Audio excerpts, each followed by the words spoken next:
할렐루야. 예, 말씀을 봅니다. 마가복음 6장 52절.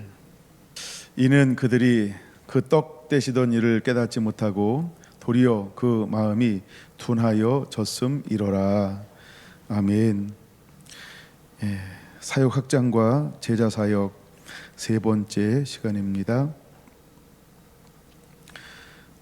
예수님은 지속적으로 사역이 확장되어져 가고 있습니다.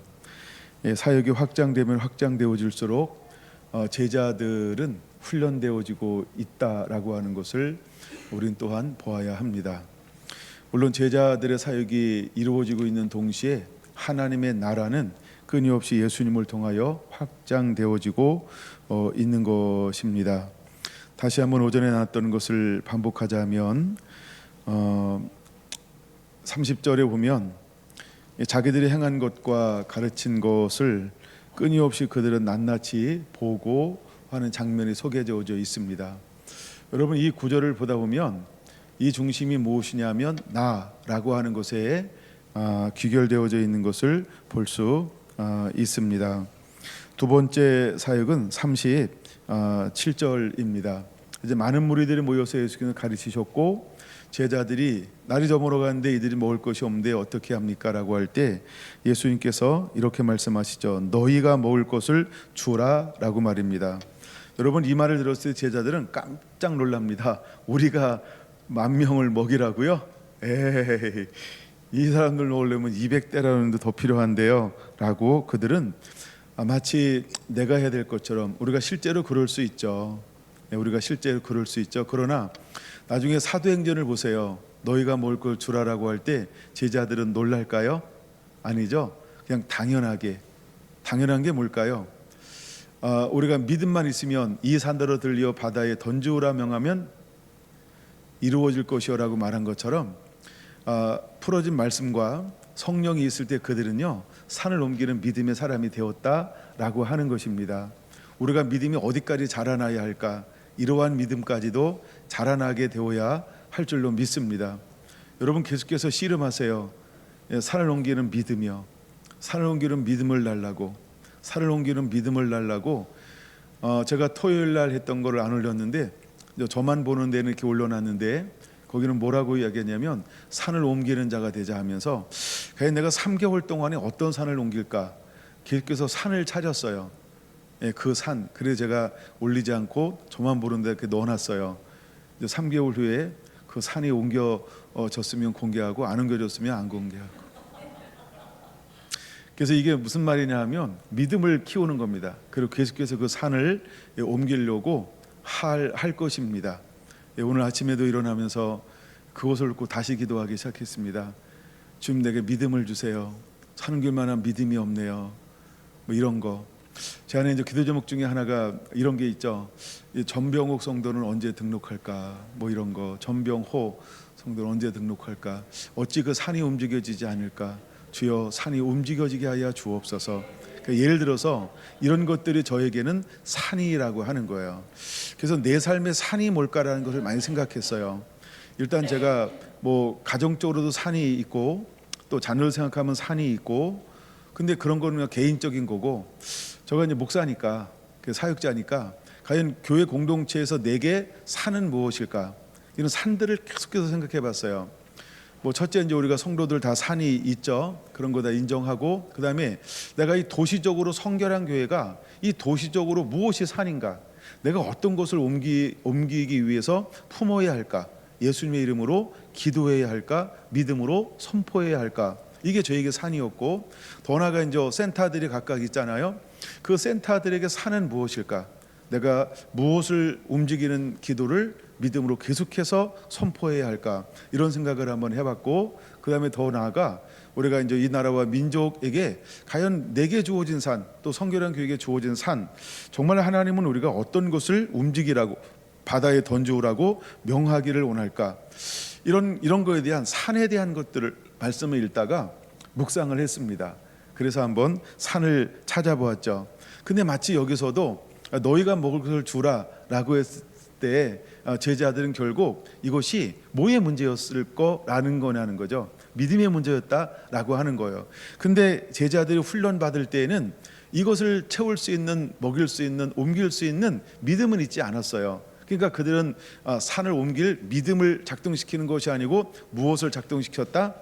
예, 그렇죠. 논리적인 거, 사상적인 거, 생각, 이론을 움직인 거예요. 200데나리온이 더 필요한데? 라고 하는 이걸로 간 거예요. 이성으로 간 거죠. 이성과 믿음은 다릅니다. 그런 것처럼 우리가 산을 한번 여러분 찾아보세요. 저는 그 말씀이 있는데 갑자기 산을 옮겨야 되는데 이 산에 그냥 딱 붙들렸어요. 그래서 저는 산을 붙잡았어요. 그래서 산을 옮겨야 되겠다 하는 그런 것들. 이처럼 제자들은요 200데나리온을 생각했다라고 하는 것입니다. 그 다음에 제자들이 세 번째 바다를 건너가면서 폭풍을 만났을 때 그들이 할 수 있는 것은 뭐냐면 제자들이 48절 힘껏 노 젓는 것을 보시고 그냥 그들은 살려고 노를 짓는 거예요. 이건 본능적이잖아요. 그러니까 노를 지어야 하는 거예요. 예, 그들은 그들의 힘으로 무엇인가를 한다 이런 걸 보여주고 있는 거죠. 그러나 예수님은 이 사건들을 통해서 우리에게 무엇을 보여주고 있냐는 거죠. 첫 번째 31절은 이렇게 말하고 있죠. 너희 따로 한적한 곳에 가서 잠깐 쉬어라 라고 말입니다. 예수님 어떻게 보면 이제 배려라고 표현하는 것도 있었어요. 그러나 예수님은 이제 그 사역의 기쁨도 있지만 지금 여전히 지금 뭐라는 거예요? 예수님에게는 ing 진행형이라고 하는 거예요. 사역이 계속해서 진행돼요. 우리가 알잖아요. 이미 예수님 주변에 몇 명이나 모여들었다고요? 많은 사람들. 이게 우리가 떡 먹은 사람만 5천 명이 넘어요. 예, 남자와 아이들을 빼고 5천 명이에요. 그럼 10,000명 이상이나 모였다. 예를 들어서 그럼 그 정도의 무리가 떡 먹은 사람만 5천 명만 모였다. 작은 인원입니까? 이거 떼거지로 모인 겁니다. 어마어마한 인원입니다, 여러분. 1,000명도 많은데 5,000명이에요. 이건 뭐 어마어마한 인원이 모인 겁니다. 근데 이때 예수님은 이제 끊임없이 사역하고 있었다. 예수님의 초점은 어디에 있었다? 이미 결과도 중요하죠. 그러나 예수님은 끊임없이 쉬지 않고 뭐에 관심을 가졌다? 잃어버린 영혼을 구원하는 데 관심을 갖고 있다는 것을 보여주고 있는 거죠. 38절 이렇게 말하고 있다는 거죠. 두 번째, 너희에게 몇 개나 있는지 가서 보라는 겁니다. 예수님께서 너희에게 있는 것을 보라고 말하고 있는 겁니다. 여러분 어떤가요? 무엇인가를 가지고 있나요? 그럼 주님은 무엇을 통해서 일할까요? 내게 있는 것을 통하여 일하실 거라고 하는 것입니다. 할렐루야. 우리가 처음에 성전을 건축하려고 할 때 우리 수중에 2천만 원이 있었어요. 근데 이것 가지고 그냥 그것 하나 앞에 드렸어요. 이걸로 하세요. 그리고 생각을 안 하는 겁니다. 생각하면 어떤 생각할까요? 전부 뭐예요? 아니 땐 굴뚝에 연기 만들어내는 거예요. 막. 그러니까 생각을 안 해도 될 땐 안 하시기 바랍니다. 근데 그냥 그것 위에 생각하는 건 뭐예요? 전부 염려지 답은 없어요. 그러니까 그건 염려예요. 믿음을 선포할 수 없다고 한다면 그냥 생각을 하지 마세요. 그리고 있는 것 가지고 주님이 하실 거야. 이렇게 무책임하게 내뱉는 게 아니고 이게 믿음이 없으면 무책임한 거지만 믿음이 있으면 주님을 신뢰하는 거예요. 주님을 내 삶으로 모셔 드리는 거예요. 그래서 기도하기 시작했어요. 주님 어떻게 해야 합니까? 라고 할 때 그때 주님께서 길을 한 걸음 한 걸음 열어 주셨던 거예요. 할렐루야. 여러분 내가 생각을 진행시키지 마세요. 앞서간다고 문제가 해결되지 않아요. 주님을 바라보세요. 그리고 엎드려 기도하세요. 내 생각으로 답을 만들어내지 마시고요. 정말 감동이 임할 때까지 기도하세요. 그래서 우리에게 주는 머리로 정리한 응답은 응답이 아니에요. 그렇죠? 머리로 정리한 응답은 응답이 아니에요. 기도하다가 내가 할 수 없는 범위인데 그것에 대한 믿음으로 내게 훅 다가온 거, 그게 응답이에요. 그리고 그런 응답이 왔을 때 내가 하는 건 뭐예요? 될까? 안 될까? 될까? 정말? 될까? 그거 믿음 아니에요. 잘못 받은 거예요. 내가 응답받았다라고 하면 뭐예요? 그냥 맡기는 거예요. 그렇게 될 줄로 믿습니다. 그렇게 하실 하나님을 찬양합니다. 그렇게 이루실 주님만의 영광 받으시옵소서. 주님 매일매일 그것을 보게 하여 주시옵소서. 그 믿음을 풀어놓고 영광과 감사를 올려드리는 것, 그게 믿음이라고 하는 것입니다. 그래서 예수님은 제자들에게 다른 걸 묻지 않았어요. 너희에게 떡 몇 개가 있는지 가서 보라라고 말입니다. 제자들은 몰랐지만 예수님은 있는 것 가지고도 충분히 하실 수 있는 분이기 때문에 동일하게 말씀하고 있다라고 하는 것입니다. 근데 놀라운 일이 벌어지는 거예요.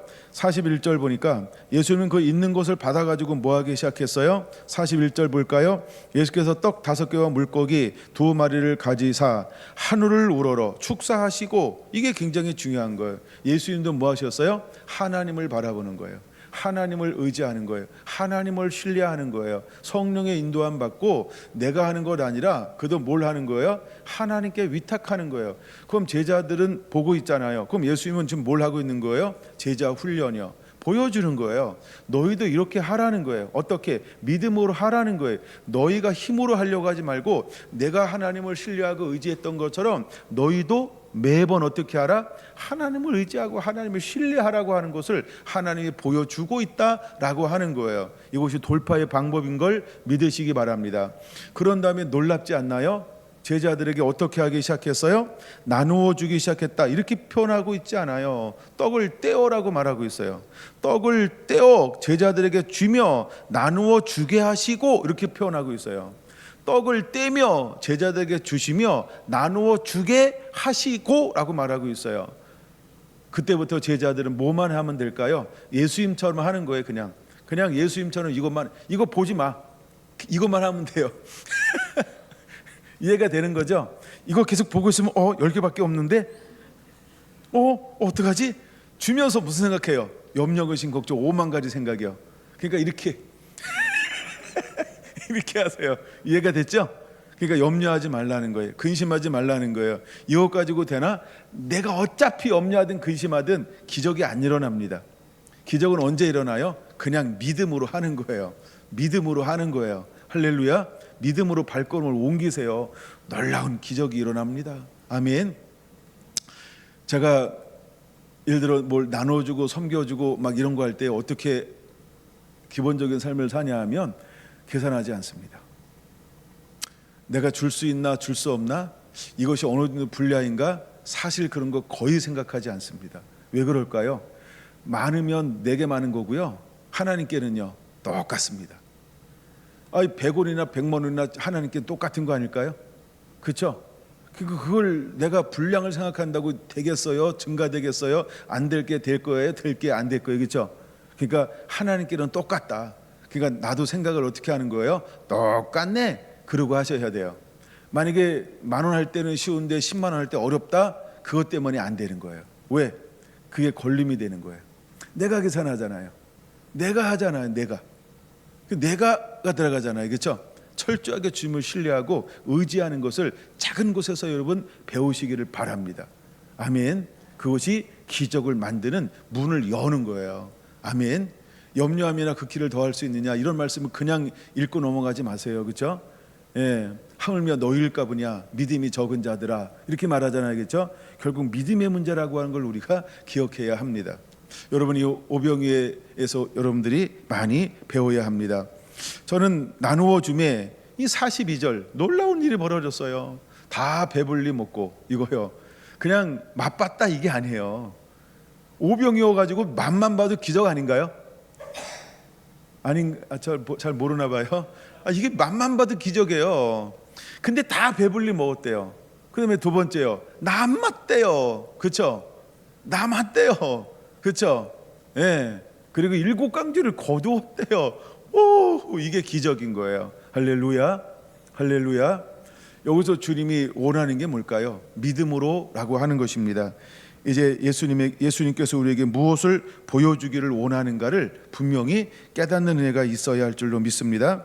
51절 52절이요. 배에 올라 그들에게 가심에 바람이 그치는지라 제자들이 마음에 심히 놀라니. 예수님께서 배에 오르시니까 물론 바람을 향하여 꾸짖었죠. 그러니까 파도가 잔잔해졌어요. 그때는 제자들은 뭐 하는 거예요? 심히 놀라는 거예요. 심히 놀라는 거예요. 그러면 예수님은 할 수 있고 제자들은 할 수 없는 게 뭘까요? 제자들은 제자 훈련 상태에 있는 거예요. 그러니까 지금은 할 수가 없어요. 그러나 언젠가는 이것을 뛰어넘을 때가 올 거예요. 사랑하는 성도 여러분, 이제 2025년도 말씀이 흠뻑 젖어서 믿음의 부유한 자가 되어지면 되어질수록 이제는 여러분들도 예수님처럼 이것을 뛰어넘는 자가 되기를 예수님의 이름으로 축원을 드립니다. 아멘. 그러나 여러분 보세요. 저는 사실 이 말씀을 다시 6장을 안 다루고 7장을 다루려고 7장을 다 준비했어요. 근데 계속 6장에 어떤 말씀이 내 마음에 계속 걸림, 부닥침, 머무르게 만들었냐 하면 53절에서 56절이에요. 사실 이것 때문에 다시 6장을 오늘 한 번 더 나누는 거예요. 근데 보세요. 56절 그냥 쭉 볼게요. 자, 이제 게네사렛 땅으로 건너갔어요. 근데 배에서 내리는 사람들이, 그러니까 게네사렛에 사는 사람들이 이 말이죠. 곧 예수신 줄 알고, 첫 번째 예수신 줄 알고 그 온 지방으로 돌아다니며 예수께서 어디 계신다는 말을 듣는 대로 병든 자를 침상째 메고 나오니. 거기 있는 사람들은요, 잘 반응을 보세요. 예수신 줄을 알고 어디든지, 그쵸, 침상째 메고 다녀. 그 다음에 세 번째 56절이요. 아무데나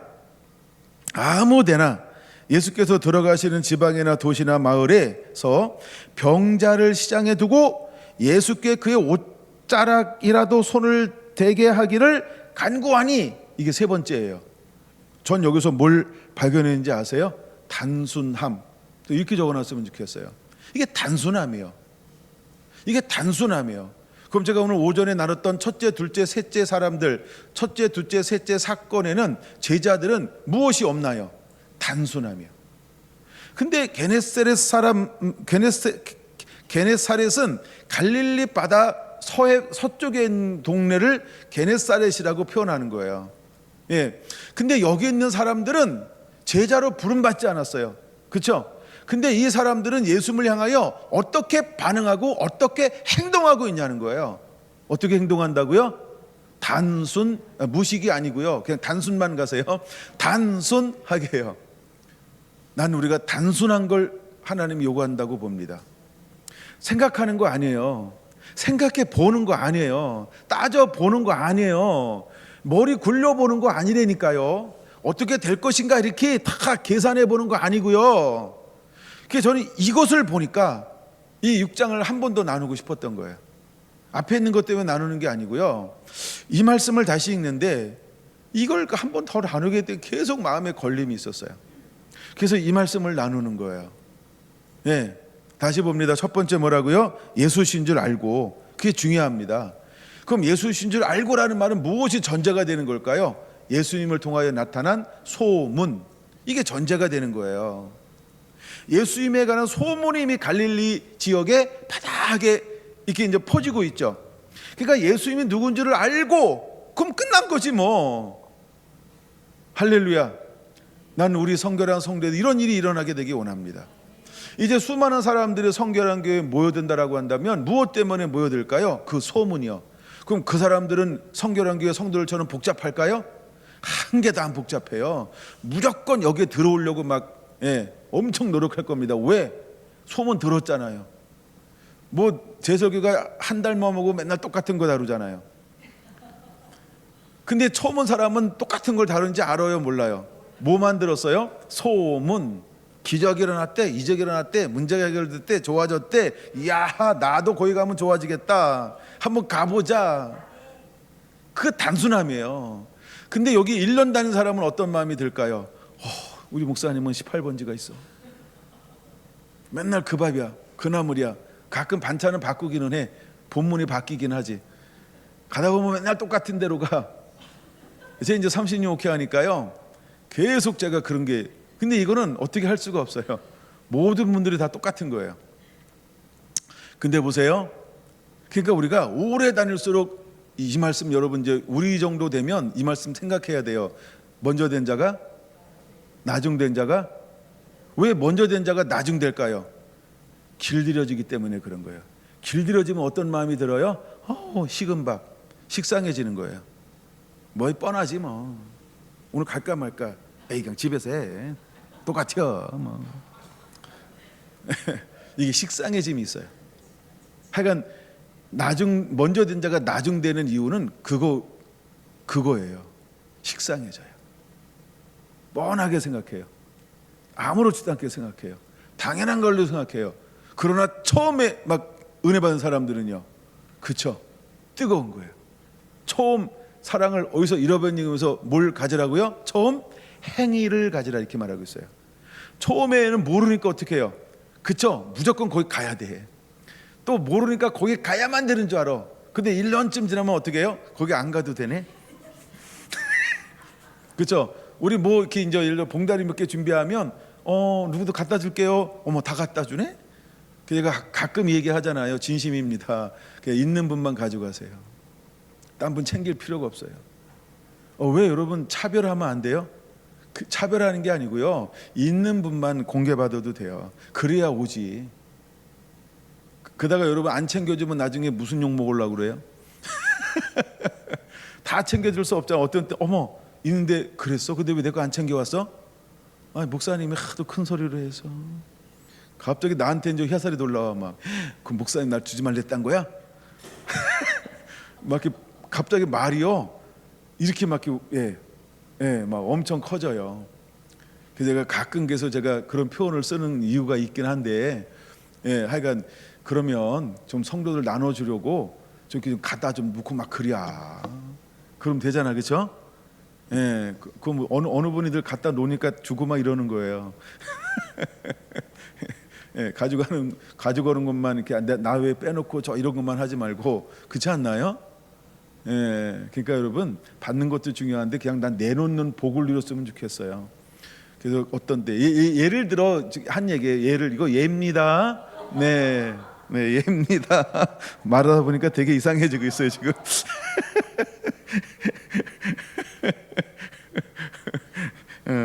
아직 헷갈리고 있어요 막. 근데 제가 이 말씀을 읽다가 뭘 발견했냐면, 자, 첫째, 예수신 줄 알고 소문이 들었다는 거예요. 그래서 두 번째 뭐라고요? 두 번째가 예수께서 어디 계시다는 말을 듣는 대로 침상째 그냥 메고 오더라는 거예요. 그리고 세 번째 뭐라고요? 58절, 아무데나 예수님께서 들어가는 어디든지 그냥 예수님의 옷자락만 만져도 나는 나음을 얻을 것을 뭐하니? 간구하니. 그 마음이 있냐는 거예요. 자, 1년쯤 다니면 뭘 하지 않아요? 뭘 간구까지 해. 그렇게 사모하지 않습니다. 그렇게 원하지 않습니다. 왜? 기도 몇 번 받아봤는데 안 되더라 뭐 이런 거라든가. 하여간 식상해지는 있어요. 근데 이 사람들은 여기서 우리가 뭘 배워야 돼요? 첫사랑이야. 그 단순함이야. 믿습니까?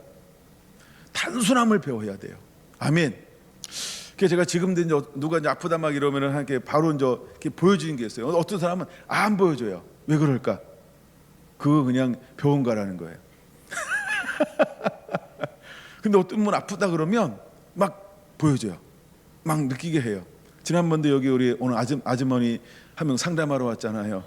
근데 어디가 아프다는데 그게 막 보이는 거예요. 그게 지금 어디가 아프죠? 내가 딱 찍었잖아요, 그렇죠? 근데 그래요. 근데 별로 안 놀래더라고. 그러니까 지금 덜 아프다 이 말이에요. 그분은, 아줌마는. 근데 그게 딱 보이잖아요, 그렇죠? 그러니까 하나님이 그냥 때로는 사역을 위해서, 영혼 구원을 위해서, 또 하나님 영광을 위해서 명확하게 보여주는 것도 있어요. 어떤 거는 바로 하나님이 어떻게 해가지고 치료해 주는 것도 있어요. 근데 어떤 분들은 딱 해도 몰라. 그건 뭐예요? 그러니까 첫째, 병원 가라는 거예요. 근데 약간 또 첫째, 믿음으로 하라는 거예요. 이제는 자기의 믿음을 좀 키우면 안 되겠니? 주님이 그에게 뭘 요구해요? 믿음을요. 때로는 여러분이 믿음으로 반응해야 합니다. 할렐루야. 믿음으로 반응하는 것이 굉장히 빨라요. 여러분이 계속 어린아이로 머물러 있으면 안 되잖아요. 주님이 제자들에게 지금 훈련하는 거잖아요. 그러니까 지금은 돌파하지 못하지만 뭐라는 거예요? 이것을 뛰어넘을 때가 올 거라는 거예요. 그럼 언제 뛰어넘어요? 세상에 없어도 하나입니다. 믿음이 자라났을 때. 믿음을 키워야 합니다. 할렐루야. 믿음을 키우세요. 여러분들이 잘 들어야 할 말씀 중에 하나입니다. 그래서 56절 마지막 부분, 손을 대는 자는 다 성함을, 그러니까 회복을 받느니라. 그럼 잘 보세요. 왜 손을 대는 자는 다 나음을 얻을까요? 왜 손을 대는 자는 다 나음을 얻어요? 그 56절에 답이 있어요. 단순하게 나오는 거예요. 그렇죠? 단순하게 예수님의 옷에라도 손을 만지면 나음을 얻을 것을 믿음으로 간구하고 있는 거죠. 그것 때문에 그런 거예요. 그 단순함이요, 그게 능력입니다. 이 부분을 한 번 더 다루고 싶어서 사실은 오늘 6장을 한 번 더 다루는 거예요. 원래 이제 7장을 해야 되는 거예요. 그리고 8장을 해야 되는 거예요. 예, 그렇게 하려고 했는데 이게 제 마음속에 계속 이거 한 번 더 다뤄야 되겠다. 아니 뭐 나눠서 다뤄 이러면 이게 얼마나 또 길어질지 모르잖아요. 마가복음이 빨리빨리 막 가야 되는데, 근데 이 말씀이 제 마음에 걸렸어요. 그래서 이 말씀을 한 번 더 다루고 있는 이유가 여기 있습니다. 지금 예수님은 제자들을 불러놓고 제자들에게 무엇을 하는 시즌이냐 하면 훈련이라는 거예요. 훈련. 반드시 이것을 뛰어넘을 때가 올 것이라고 하는 거예요. 그래서 예수님은 어떻게 사역하시냐 하면 이렇게 우리가 한번 해봅시다. 믿음으로. 예수님은 무엇으로 사역하신다고요? 믿음으로 사역하시는 것입니다. 제가 참 좋아하는 성경 구절은 사도행전 10장 38절입니다. 한번 찾아보세요.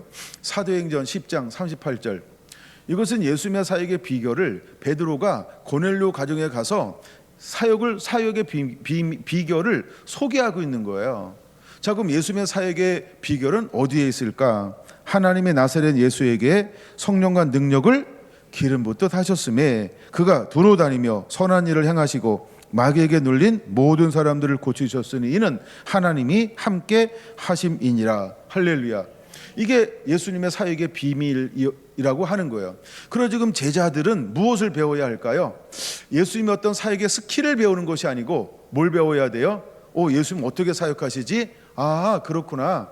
세례를 받으셨는데 하나님께서 무엇을 부어줬어요? 능력과 기름 부음을 부어주신 거예요. 그리고 하나님이 함께 하셔. 네, 성령과 능력을 기름 붓듯 부어주셨는데 하나님이 함께 하셔. 그때는 가는 곳들마다 무엇을 행하시고 있다? 두루 다니시며 선한 일을 행하시고 마귀에게 눌린 모든 사람들을 고치실 수 있는 거야. 그럼 우리는 예수님을 통해서 무엇을 배우는 자가 되어야 할까요? 그 예수님의 비결이요. 그러므로 우리가 무엇을 놓고 기도해야 할까요? 주여 내게도 성령과 능력을 기름 붓듯 부어주시고 하나님과 함께하여 주시옵소서. 주여 내게도 성령과 능력을 기름 붓듯 부어주시옵소서. 이것이 사모가 안 될까요? 그렇죠? 예, 사모님 이것을 사모하시기 바랍니다. 사모님들 사모하셔야 돼요. 두 번째 성경 구절은 저는 이게 어느 순간에 너무너무 이 말씀이 내가 훅 다가왔어요. 레마루요. 그게 히브리서 5장 8절 9절이었어요. 이제 히브리서 이 문맥을 읽다가 보면 그러니까 문맥으로 읽어도 굉장히 좋은데, 근데 이 말씀이 제 마음에 훅 다가왔어요. 깜짝 놀란 게 뭐냐 하면 아들이시면서도 이 단어 때문에 제가 정말 깜짝 놀랐어요. 제가 이 히브리서를 얼마나 많이 읽었겠어요. 근데 어느 날 아들이시면서도라는 말이요 훅 다가온 거예요. 그들의 마음이 뜨거워진 거예요. 여러분 5장 8절 한번 읽어볼까요? 시작. 그가 아들이시면서도 받으신 고난으로 순종을 배워서. 와, 이게 저에게는요 레마로 다가왔어요. 그 다음부터 이 말씀이 제 영에 그냥 사로잡힌 말씀이 되었어요. 그렇구나. 예수님도 무엇을 통하여 순종을 하나님이 배우게 했어요? 고난이요. 그럼 내게 당하는 고난은 하나님의 놀라운 은총이죠. 깨달으면 은총이고 못 깨달으면 계속 깨달을 때까지 당해봐라가 아니고요 통과하라 라는 거예요. 당해봐라 보다도 통과하라 이 말씀이 너무 예쁘죠. 예. 하나님은 우리에게 고난을 주는 이유가 뭐냐 하면 깨달으라는 거예요. 배우라는 거예요. 이 고난을 통하여 하나님은 우리에게 무엇을 가르치려고 하는 걸까요? 그렇죠. 무엇인가 고난을 통하지 않고는 줄 수 없는 것이 있다는 거예요. 그래서 고난을 허용하시는 거죠. 근데 예수님은 고난을 통하여 무엇을 배웠어요? 고난 속에서 순종하는 법을 배웠다는 거예요. 여러분 어떤가요? 정말 2024년도 다사다난했죠? 그럼 2025년도는 다사다난 안 할 거죠? 이게 좋은 일만 있겠죠? 2025년 당신의 소원이 무엇입니까? 제 삶에 좋은 일만 있었으면 좋겠어요. 소원. 근데 하나님 우리에게 뭘 허용한다고요? 그렇죠? 정말 다사다난한 것을 그대로 허용할 거라는 거예요. 왜? 순종을 끊임없이 가리키는 거예요. 고난을 통하여서. 할렐루야. 저는 이 말씀이 너무너무 좋아요. 9절도, 그 다음 절 9절도 같이 읽어볼까요? 준비됐나요? 시작. 온전하게 되셨은즉 자기에게 순종하는 모든 자에게 영원한 구원의 근원이 되시고. 하나님이 예수님의 고난을 허용했던 이유가 구원의 뭐가 되기 위해서? 근원이 되게 하기 위해서. 그럼 우리들은 수많은 영혼들을 추수해야 한다는 거예요.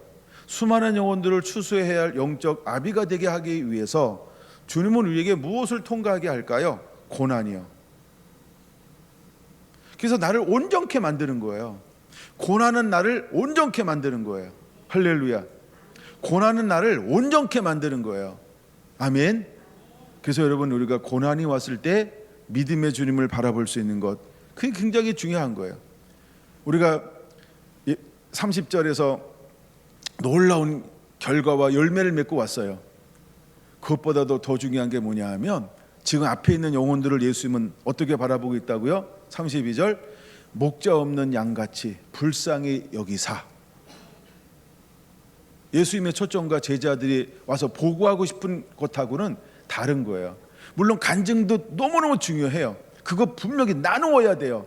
근데 지금 말고 좀 이따 다시 나누자는 거예요. 나누지 말라는 게 아니에요, 간증을. 그렇죠? 그러니까 예수님의 초점을 어디다 두고 있냐는 거예요. 그 다음에 그들이 줄였다. 근데 먹을 것이 없다. 야, 너희가 주라. 야, 너희에게 있는 것이 무엇인가? 라고 할 때 이것은 무엇을 말하는 걸까요? 여러분, 우리가 예를 들어서 그러면, 야, 그럼 너희가 200대를 만들어서 사줘. 라고 할 때 그들은 어떻게 했을까요? 십시일반, n분의 1로 나눠서 뭐 그렇게 하진 않았습니다만, 하여간 우리가 그걸 통해서 뭘 배워야 할까요? 고난을 통하여 주님은 우리에게 한번 생각해 보라는 거예요. 생각하면서 그들은 무엇을 얻었을까요? 내가 생각한다고 되는 게 아니고 내가 주님을 신뢰하고 믿었더니 주님은 그걸 하시더라. 할렐루야. 거기서 뭘 배워야 하는 거예요. 고난이라고 하는 건 그런 것입니다. 예수님의 사역하는 방법, 제가 늘 다루는 것 중에 하나입니다만, 요한복음 5장 19절부터 시작합니다. 예수님은 어떻게 사역하셨나요? 이거 세 가지로 봅니다. 보여주신 대로, 들려주신 대로, 가르쳐 주신 대로 예수님은 스스로 아무것도 하지 아니하고 어떻게 했다고요? 19절 보여주신 대로, 30절 들려주신 대로, 8장 28절 가르쳐 주신 대로 사역하셨다라고 하는 거예요. 이게 예수님의 사역의 방법이었다라고 하는 겁니다. 자, 그러면 이 세 가지의 경우 예수님은 지금 어떻게 사역하고 있는 거예요? 제자들이 와서 기쁨과 즐거움으로 막 보고를 할 때 왜 예수님은 그들을 포용하지 않는 것처럼 보일까요? 그렇죠? 지금 하나님이 예수님에게 보여주는 것이 다른 거예요. 지금 사람들이 먹을 것이 없어서 하는데 제자들은 200데나리온이라는 이치적으로 생각하는 동시에 예수님은 너희에게 무엇이 있느냐? 이걸 물어보는 건 뭘까요? 주님이 보여주신 거예요. 제자들은 두려워 떨고 힘껏 노를 짓고 있는데 예수님은 지나가심에 이렇게 표현하고 있어요. 그냥 지나가시더라. 그냥 지나가는 것처럼 보이는 거예요. 그러면서 예수님이 그 올라가심에 잔잔하여 졌더라 라고 할 때 주님은 무엇을 보고 있는 걸까요? 예수님은요, 하나님께서 보여주시지 않고 들려주시지 않고 가르쳐주시지 않은 것은 어떤 것도 앞서지 않았다는 거예요. 그럼 여기에 무엇이 빠져 있는 거예요? 예수님의 판단, 예수님의 생각, 예수님의, 그렇죠? 예수님이 자의적으로 하는 생각을 만들어내시지 않았다는 거예요. 여러분 잘 봐야 됩니다. 마귀는 무엇을 통하여 우리에게 합법적으로 자꾸 들어오려고 할까요? 생각이라는 거예요. 생각. 그래서 생각은 섞이게 되어져 있다라고 하는 거예요. 그러므로 우리 보고 생각하라라고 말하지 않아요. 그건 로댕이 하는 말입니다. 하나님은 생각하라고 말하지 않아요. 주님은 뭐라고 말씀하고 있나요? 청종하고 순종하라는 거예요. 듣고 순종하라는 거예요. 이해가 되시나요? 생각은 내가 만들어내는 거고 듣는 것은 외부로부터 오는 거예요. 그럼 누구의 음성을 들어야 할까요? 두 가지 음성이 있어요. 하나님의 음성, 마귀의 음성이 있어요. 그럼 우리는 누구의 음성을 듣고 따르는 자가 되어야 할까요? 베드로가 신앙 고백을 했을 때 누구의 음성을 들었어요? 성령의 음성이요. 근데 그렇게 못하게 하겠나이다 라고 할 때 사탄은 베드로는 누구의 음성을 들은 거예요? 사단의 음성.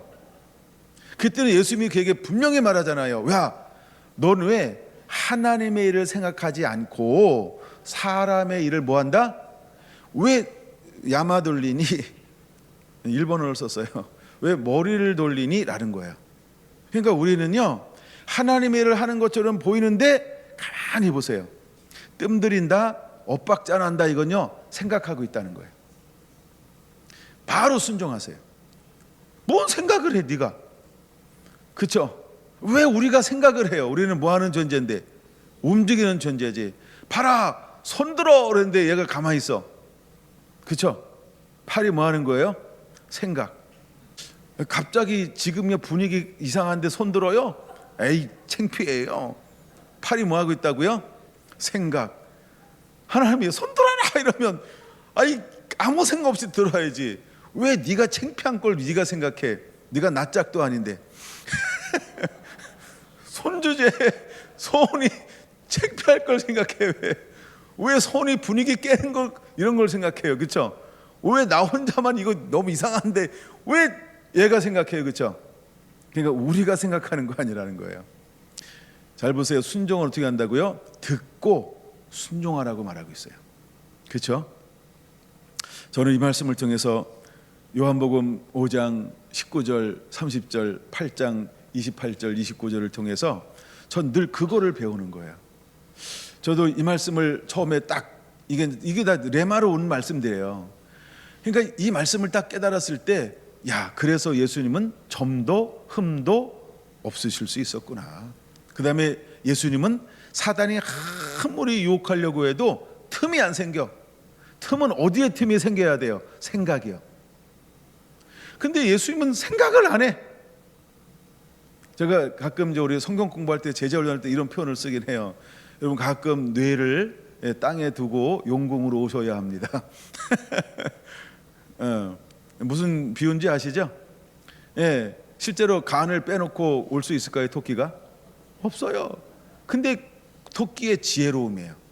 그렇죠? 그것처럼 여러분, 우리는 생각하면 안 돼요. 그냥 순종해야 하는 거지. 그래서 이런 부분에서 제가 참 좋아하는 성경 구절은 두 가지가 있어요. 하나는 아브라함의 이야기고 두 번째는요 베드로 이야기예요. 베드로 이야기를 할 때 저는 늘 누가복음 5장을 이야기합니다. 내가 밤이 맞도록 수고하여 얻은 것이 없지만 아무것도 아닌 게 아니잖아. 정말 자기가 할 수 있는 최고의 방법을 다 동원해서 낚시를 했을까요? 안 했을까요? 금을 던졌을까요? 안 던졌을까요? 했지. 그때는 자기 머리로 한 거 맞아요. 그렇게 해야 되는 거예요. 근데 지금은 예수님이 뭘 요구해요? 그렇죠? 내 말에 순종할 수 있겠니? 이걸 요구하는 거예요. 그때는 베드로가 뭐라고 대답하는 거예요? 내가 밤이 먹도록 머리를 굴려서 온갖 지혜를 다동해서 해봐서 아무것도 못 잡았지만 내 거 다 내려놓고 그냥 비전문가인 예수님 말씀대로 할게요. 책임져요. 너무 멋있지 않나요? 그게 순종입니다, 여러분. 순종은요, 명령한 사람이 전부 책임지는 거예요. 나는 책임지지 않아요. 그냥 그렇게 하기만 하면 돼요. 그 다음부터 나를 누가 책임져 줄까요? 그분이요. 여러분, 그분 머리 아프게 하셔야 돼요. 그분 골치 아프게 하셔야 돼요. 표현이 약간 이상하긴 한데, 뭐 우리가 무조건 순종하니까 야 제발아, 하나님 나를 어떻게 축복해 줘야 돼요? 그러니까 그분이 골치 아파야 돼. 도대체 내가 어느 정도 축복을 가늠이 안 될 정도로 막 무조건 막 들이대잖아. 그대로 단순하게. 그러니까 하나님께서 얼마나 머리 아프겠어요. 이해가 되시죠? 하나님은 그 사람을 너무너무 기뻐하는 거예요. 누굴 통하여 일할까? 노아라는 사람은 어떤 사람이냐면 그냥 순종한 사람이에요. 그 시대가 어떤 시대라고요? 어릴 때부터 생각이 패역한 세대, 악한 세대예요. 그냥 생각이 악해요. 그러니까 생각이 마귀를 그냥 따라가. 근데 노아라는 사람은 어떻게 했다고요? 의인이니. 노아는 어떤 삶을 사는 거예요? 그렇죠? 세상 사람과 반대로요. 여러분, 딴 사람하고 반대로 행동하는 게 쉬워요, 어려워요? 다른 의견 내는 게 우리 분위기에서 쉬워요, 어려워요? 근데 노아는 어떤 길을 걸어가요? 요즘에 우리 한국 정서가 그렇게 만들고 있지 않아요? 그렇죠? 동조자 아니야? 이런 표현 쓰잖아요. 되게 무서운 얘기를 걔네들은 겁대가리 없이 하고 있는 거예요. 그러니까 걔네들이 속이요 얼마나 악한 존재인지를 깨달아야 돼요. 자기들은 온갖 얘기를 쉽게 막 해가지고 덤탱이에 씌우고 굴레 만들고 풀에 만들고 끊임없이 지치지 않고 막 추구하면서 딴 사람들이 하는 건요, 그렇죠? 다 동조자로 만들어서 뭘 먹게 만들어요? 겁먹게 만들어요. 그래서 그들의 배후 세력은 악한 거예요. 그게 열매입니다. 저는 그래서 그들을 지지할 수가 없어요. 예. 점점 그런 게 분명해지고 있는 시대에 우리가 살고 있어요. 여러분, 분별해야 합니다. 사람도 똑같습니다. 그래서 이게 요한복음 5장에서 우리는 이 부분을 분명히 배워야 하는 것입니다. 누가복음 2장 51절 한번 보겠습니다. 누가복음 2장 51절입니다. 오늘 나누는 말씀은 다 제가 네마로 왔던 말씀들을 다루는 거예요. 12살 때였어요. 예수님께서 성전에 올라가셨어요. 그게 안 내려오시는 거야. 안 내려오는 거예요. 그래서 2장 51절 이렇게 표현하고 있죠. 나사렛에 이르러 예수님은 어떤 삶을 사시나요? 순종하여 받드시더라. 순종하여 받드는 삶을 살아요. 누구를 받드는 거예요? 어머니요. 그 부모님께요. 12살에 한 번 이런 일을 경험하고 난 그 이후에 예수님의 삶은요, 물론 그 이후에 한 번도 소개하지는 않아요, 성경이. 그렇죠? 근데 딱 한 번 예수님의 삶을 소개했는데, 어릴 적 삶을 소개했는데, 성전에 올라갔을 때 내가 나의 집에 있어야 할 것을 모르셨나이까? 이렇게 하고 난 다음에 다시 돌아간 다음에 어떻게 삶을 살았다고요? 순종하여 받드시더라. 이게 예수님의 공생애 하기 전에 삶이었다는 거예요. 여러분 어때요? 우리가 공식적 사역을 감당하든 아니면 비공식적 삶을 살든 여러분 마음은 어떤 마음이 있어요? 굉장히 중요한 성품을 예수님은 어릴 때부터 하나님이 훈련시키는 거예요.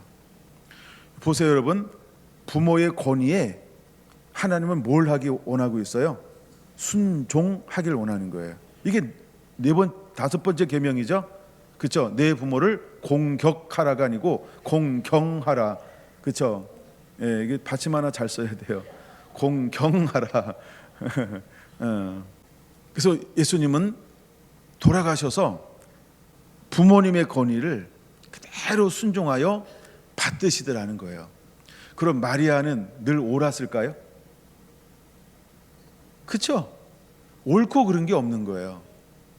그게 무슨 얘기냐 하면 부모니까. 그럼 예수님은 어떤 삶을 살았다는 거예요? 10계명 중에 하나인 5번째 계명을 그대로 지켰다는 거예요. 그러면 5번째 계명을 그대로 지켰던 예수님은, 그렇죠? 나머지 1부터 10까지를 어떻게 했다라고 하는 걸 비루어 생각해 볼 수 있을까요? 그렇죠? 그대로 살아내는 거예요. 그래서 예수님은 어릴 때부터 2가지로 표현하고 있어요. 더욱 사랑스러워 가시더라. 하나님과 사람에게. 여러분 잘 보세요. 하나님과 사람에게 사랑스러워 가시더래요. 여기서 여러분 또 하나 딱 깨달아지는 게 하나 있었으면 좋겠는데, 제가 깨달아진 걸 하나 소개할게요. 이것이요, 계명이라는 거예요. 예수님은 그 사건을 경험하고 난 다음에 나머지 인생을 어떤 삶을 살았을까요? 18년 동안 하나님 사랑, 이웃 사랑, 사랑하는 삶을 살았다는 거예요. 그러면 이 51절 나사렛에 이르러 순종하여 받으시더라 라고 하는 말 속에는 무엇이 들어간 말씀일까요? 그는 하나님을 향한 사랑을 더 키우는 거예요. 두 번째, 그는 사람을 향한 사랑을 지속적으로 키워가는 삶을 살아내고 있다는 거예요. 언제? 공생하기 전에. 자, 그러면 예수님이 성령에 임하니까 공생의 새로운 삶을 살죠. 성령에 이끌려서. 그러면 그는 성령의 권능과 능력이 임하기 전에 육으로 있을 때, 육은 이렇게 표현한 겁니다. 우리가 신성과 인성이라는 단어를 씁니다. 그렇죠? 그래서 예수님은 신성이 아직 주어지지 않았죠. 예수님은 인성이죠. 그러면 인성은 저와 여러분과 똑같은 거죠. 똑같은 상태죠. 그 상태에 있을 때 예수님은 어떻게 살았다는 거예요?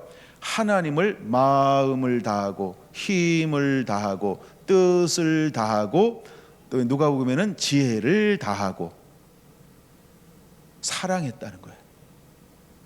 두 번째, 예수님은 목수로 자라났잖아요. 어머니 밑에서 목수 일을 하면서 사람과의 관계를 어떻게 했다라고 하는 거예요? 내 몸처럼 내 이웃을 사랑했다는 걸 말하는 거예요. 이 말씀 속에는 이것이 포함되어지는 거예요.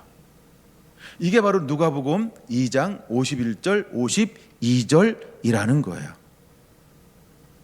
52절, 예수님은 지혜와 키가 자라가며 하나님과 사람에게 더욱 사랑스러워 가시더라. 그는요, 우리와 똑같은 인성을 가지고 있을 때 하나님을 사랑하고 이웃을 사랑함으로 자라났다라는 거예요. 예수님은 예수님일까요? 예수님은 신성이잖아요. 능력이 있고요. 우리하고 다르잖아요. 그러니까 그렇게 할 수 있죠. 근데 나는 못해요. 뭐 해도 못해요? 죽어도 못해요. 몰라서 그러는 거예요. 그래서 저는 누가복음 5장 21절에서 2장 21절에서 그거를 보는 거예요. 나사렛에 이르러 순종하여 받으시더라. 이게 우리가 뭘 보여주고 있는 걸까? 단순히 권위 아래 부모를 주 안에서 공경하라. 그것만 보면 그냥 한쪽만 보는 거예요. 주님은 그 다음에 뭐라고 말씀하고 있어요? 예수는 지혜와, 그렇죠? 그걸 그리스도라고 말하지 않아요? 예수는 인성의 이름이죠. 그리스도는 신성의 이름이죠. 기름 부음 받은 자. 근데 예수는 지혜와 키가 자라가며 성장하는 거죠. 그러니까 1년, 2년, 3년, 4년, 최소 12살이니까 30살 되려면 몇 년 남았어요? 18해가 지나가야 돼요. 근데 그는 자라면 자랄수록 어떤 삶을 살아내고 있다는 거예요. 그렇죠? 하나님을 어떻게 섬겨요? 마음을 다하고 힘을 다하고 뜻을 다하고 정성을 다하여 하나님을 섬기고 있는 거예요. 여러분과 2025년도 하나님을 어떻게 사랑하는 자가 되어야 할까? 두 번째, 이웃을 사랑할 때 내 몸처럼 이웃을 사랑하라. 우리가 끊임없이 씨름하고 연구하고 고민하고 또 자기 자신을 체크해 보아야 할 말씀이 저는 이 말씀이라고 봅니다. 우리가 하나님과 이웃을 사랑하는 것입니다. 여러분, 이웃을 사랑하는 방법은 너무나 많은데 시기하지 않는 거, 질투하지 않는 거입니다. 분당 짓지 않는 거예요. 당 짓는 거 아닙니다. 저는 디모데후서 3장을 다시 한번 쭉 읽어봤어요. 그것이 바로 사랑하는 법입니다. 마지막 때에 불법이 성함으로 사랑이 식어집니다. 근데 그 사랑은 어디로부터 식어진가라고 했을 때 이웃으로부터 식어지는 거예요. 이웃으로부터의 사랑이 냉랭해지기 시작을 하는 거예요. 예, 이웃의 사랑이 식어지기 시작을 하는 거예요. 그래서 마지막 양과 염소를 다룰 때 그 염소 편에 있는 사람들은 하나님은 뭐 하고 있었어요? 사랑하고 있었어요. 근데 그들이 무엇을 놓치고 있었을까요? 이웃 사랑이요. 그게 양과 염소입니다. 그러면 우리는 디모데후서 3장이나 그 다음에 마태복음 26장 염소와 양의 비유나 그 다음에 이 말씀 속에서 누가복음 5장 51절 52절에서 무엇을 배워야 할까요? 하나님 사랑, 이웃 사랑. 누가 예수님이 인성으로 있을 때 어떻게 사셨는가? 신성이 있을 때 이야기하는 게 아닙니다, 여러분.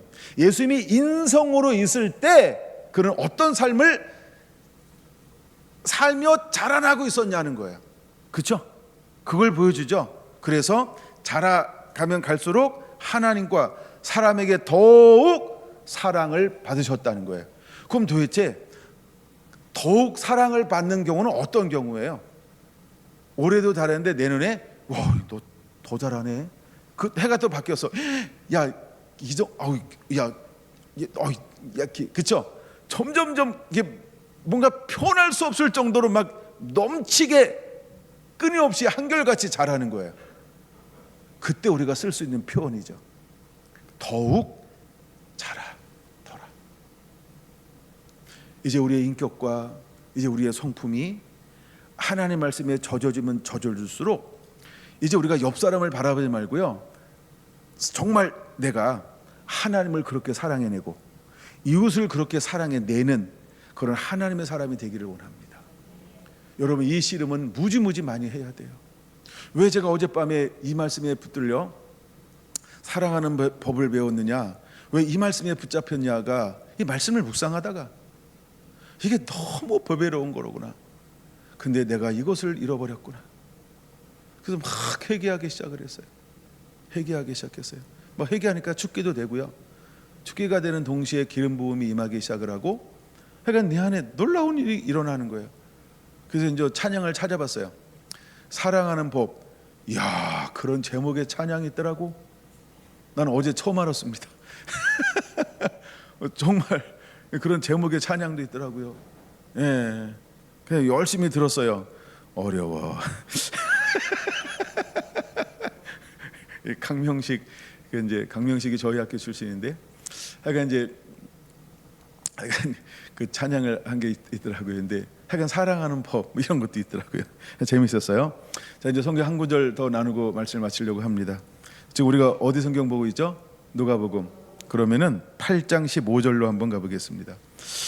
전 누가복음의 8장을 보면서 너무 좋았어요. 8장 15절 찾으시면 같이 읽습니다. 시작. 좋은 땅에 있다는 것은 착하고 좋은 마음으로 말씀을 듣고 지키어 인내로 결실하는 자니라. 저희 말씀이, 여러분들이 이제 말씀이 흠뻑 젖어지기 위해서 반드시 매번 읽기 전에 이 기도 하고 읽어야 돼요. 어떤 기도한지 아시죠? 주여 깨닫는 은혜를 부어 주시옵소서. 예수님의 이름으로 기도합니다. 이 기도 반드시 하고 읽으세요. 그냥 읽잖아요. 그러면 봄이 와요. 이렇게 막 아지랭이 막 올라가고 막 이래요. 그러니까 말씀을 읽기 전에 말씀을 읽고 깨닫게 하시는 하나님을 찬양합니다. 말씀을 읽고 깨닫게 하시는 주님을 찬양합니다. 말씀을 듣고 깨달아 지켜 행하게 하시는 은혜를 부어주시는 하나님을 찬양합니다. 예수님의 이름으로 기도합니다. 여러분, 최소한 어떤 이런 기도를 하고 말씀 읽기 시작을 해야 돼요. 할렐루야. 제가 이 기도하는데 막 기름 부음이 임하네요. 그러니까 이건 너무너무 중요한 거예요. 자, 보세요. 좋은 땅에 있다는 것은, 짧게 정리해야 되니까, 좋은 땅은 무엇을 해야 좋은 땅이 된다 그랬어요? 회개. 꼭 적어 놓으세요. 성경에다가. 좋은 땅은 회개 위에는 방법이 없어요. 첫째는 길가예요. 둘째는 돌짝이에요. 셋째는 가시밭이에요. 그러면 길, 돌, 가시는 무엇의 결과일까요? 회개하지 않음의 결과라는 거예요. 그럼 좋은 땅은 무엇의 결과일까요? 회개함의 결과라고 하는 거예요. 왜 내 안에 가시가 있을까요? 회개하다 말았잖아. 왜 내 안에 돌짝밭이 됐을까요? 야, 회개하다 말았잖아. 그다음 왜 내가 길값 할까요? 야, 넌 회개 안 했잖아. 이게 길값 밭이에요. 길값 밭은 알죠? 말씀을 들으나 전혀 깨닫지 못해. 그 사탄이 그냥 뺏어가요. 회개하지 않아서 마음 문이 열리지 않은 거예요. 둘째, 회개했어. 말씀을 듣고 기쁨으로 받아. 근데 뭐가 와요? 환난과 핍박. 근데 내가 회개했는데 그 다음에 믿음이 자라나야 되는데 뭐 하는 거예요? 환난과 핍박 이럴 수 있는 믿음이 아직 안 자라났어요. 그리고 어디로 가요? 옛길로. 그럼 옛길로 가면 또 뭐에 빠져요? 죄 가운데. 그러니까 회개해야 돼요. 여러분, 회개하면 주님이 내 안에 들어오십니다. 이게 돌짝밭이에요. 그럼 돌짝밭에 우리가 믿음의 뿌리를 내려야 합니다. 믿음이 반드시 자라나야 하는 것입니다. 셋째, 가시밭입니다. 내가 회개했는데 여전히 내 안에 아직도 뭐가 남았어요? 굳은 것들. 굳은 것들이 뭐예요? 육의 소욕들, 육신의 정욕들, 안목의 정욕들, 이생의 자랑들. 이게 남아있는 거예요. 그러면 이 세 가지는 무엇을 해야 내가 이겨낼 수 있을까요? 하나밖에 없어요. 회개인 것입니다. 회개밖에 없습니다. 그래서 회개하는 동시에 내가 무엇을 하기로 이제 삶을 전환시켜야 할까요? 사랑하기로요. 하나님 사랑, 이웃 사랑. 보세요, 여러분. 안목의 정욕을 이길 수 있는 게 뭘까요? 하나님 사랑이요. 육신의 정욕을 이길 수 있는 게 뭘까요? 하나님의 사랑이요. 이생의 자랑을 이길 수 있는 게 뭘까요? 하나님의 사랑이요. 다른 거 없습니다. 하나님 사랑, 이웃 사랑해야 육신의 정욕, 안목의 정욕, 이생의 자랑을 이겨낼 수 있습니다. 다른 걸로 이길 수 있을까요? 그래서 결실이 없어요. 왜? 사랑하지 않아서요. 그러면 옥토 15절, 옥토는 뭐냐 하면 착하고 좋은 마음으로 라고 말합니다. 착하고 좋은 마음으로 회개한 사람이에요. 하나님을 사랑하는 거예요. 이웃을 사랑하는 거예요. 사랑하니까 그는 세 가지를 합니다. 뭘 할까요? 처음에 다 들으면 그 다음에 뭐예요? 지켜. 그 세 번째 뭐라고요? 인내요. 이게 공식 원리예요. 이게 영의 원리예요. 처음에는 들어야 돼요. 들으면 뭐 하라고요? 지키는 거예요. 세 번째 뭐라고요? 인내하는 거예요. 인내는 뭘까요? 내 걸 다 버리는 거예요. 내 생각 다 버리는 거예요. 그렇죠? 머리로 하면 안 된다. 인내는 내 걸 다 내버리는 거예요. 그 인내입니다. 첫째, 들어야 됩니다. 믿음은 들으면서 납니다. 둘째, 지켜야 합니다. 지키는 자가 되어야 합니다. 그대로 행하는 자가 되어야 합니다. 세 번째, 인내하는 자가 되시기 바랍니다. 언제 나는 열매가 맺어지는 거야? 몰라, 기다려. 왜 당신은 잘 되는데 나는 왜 안 돼? 당신은 3개월에 뽑아먹는 배추고, 나는 4년 후에 따먹는 사과나무라 그렇지. 그런 거예요. 근데 처음에는 신경질 나요, 안 나요? 쟤는 빠르고 나는 더디니까. 그러니까 뭐 하라고요? 인내, 조바심이 우리의 적입니다. 왜 남은 잘 되는데 나는 왜 안 돼요? 안 되는 게 아니고 뿌리를 내리고 있는 거예요. 때를 기다리고 있는 거예요. 다 때가 달라요. 할렐루야, 할렐루야. 조바심을 갖지 마세요.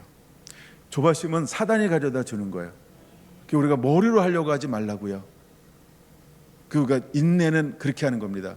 저는 인내 얘기하면 꼭 얘기하고 싶은 게 있어요. 요한계시록에서 마지막에 우리를 이기는 비결은 두 가지밖에 없어요. 두 단어. 하나는 믿음, 두 번째가 뭘까요? 인내. 인내와 믿음을 가지고 이기는 거예요. 그게 요한계시록에 나오는 이기는 법이에요. 그래서 좋은 땅은 뭐냐 하면 듣고 지키어 인내하는 거예요. 자, 그 다음에 네 번째가 뭐라고요? 결실하느니라. 이게 좋은 땅입니다. 우리가 듣잖아요. 그리고 지키잖아요. 그리고 인내하잖아요. 반드시 따라오는 게 뭘까요? 결실이요. 만약에 세 번까지 왔는데 이것이 없다.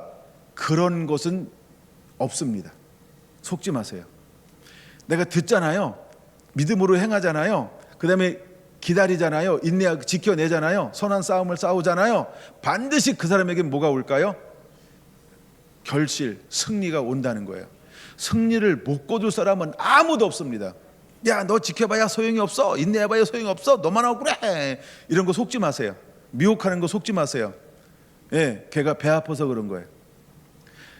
여러분, 여기까지 왔는데 결실하지 못하는 경우는 세상이 사라져도 반드시 결실합니다.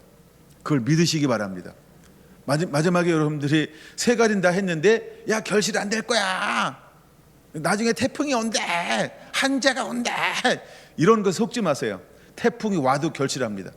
한재가 와도 소리가 와도 결실합니다. 지구가 무너져도 안 해주시네요. 결실합니다. 그걸 믿으세요. 제가 이거 굉장히 많이 묵상한 거예요. 다각도로요. 근데 이것을 빼앗을 사탄의 계기가 없어요. 그러니까 사탄은 우리를 거짓말 시키는 거야. 속이는 거야. 구라를 막 그렇게 쳐요. 그러니까 여러분 속지 마세요. 이미 내가 들었잖아. 믿음에 듣고 지키잖아. 믿음에 견고한데 뭐 흔들릴 이유가 없죠. 그렇죠? 다 때가 다른 것이, 상황이 다른 거지. 그러니까 그냥 지켜. 그냥 지키는 거예요. 지킨다라고 하는 이 말은요, 인내하는 거예요. 인내. 그렇죠.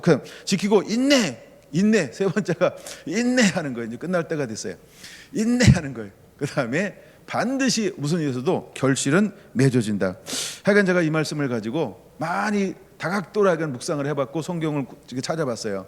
그래서 이쯤 오면 세 단계 인내까지 오면 결실이 못하는 방법은 아무것도 없다.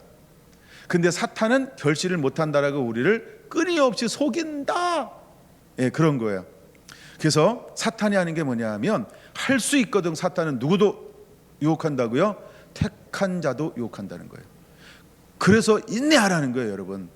인내도 우리가 인내했는데 내가 원하는 정도의 인내가 아니고 그분이 요구하는 데까지 가는 게 인내라는 거예요. 그러니까 인내하고 있어도 넘어질 수 있어요. 마지막에. 예. 가룟 유다가 언제 넘어지나요?